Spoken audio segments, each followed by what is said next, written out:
Со оброк од народната кујна, но на име на мајка си, нашата соговорничка ќе го помине денешниот ден.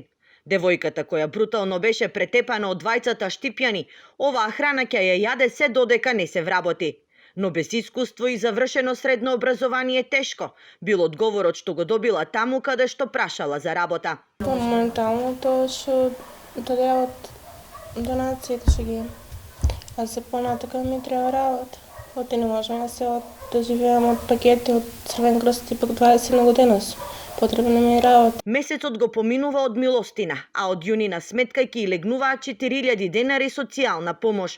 Со овие пари тешко ќе може да се прехрани, а уште потешко да ги плати кредитите и за останатите сметки кои ги наследила по смртта на таткој. Требат ми финансиски средства за да врнем кредитот што над 200.000 и плюс тоа погребално што земаме на заем за да врнем.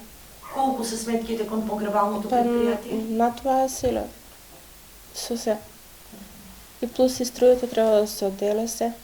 А за тоа ми треба работа на мене подитно. Пред да почине татко и мајка ја однесена на лекување во душевна болница. Оставена сама на себе, во моментот најголема поддршка е Чичој, но и помислата дека ќе може да си ја врати ќерката дадена на згрижување. Ја да го видам тоа дете, значи ќе ми биде значи волев да живеам. Значи вака мене ништо не ми биде. Чим тато ми ојде, мене ништо не ми биде.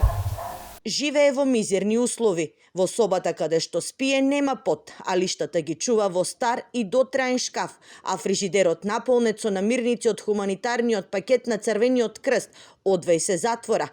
Кризата никако да помине ни солзи, раскажува нашата соговорничка, на која покрај пари и работа неопходни и се покуќнина и облека.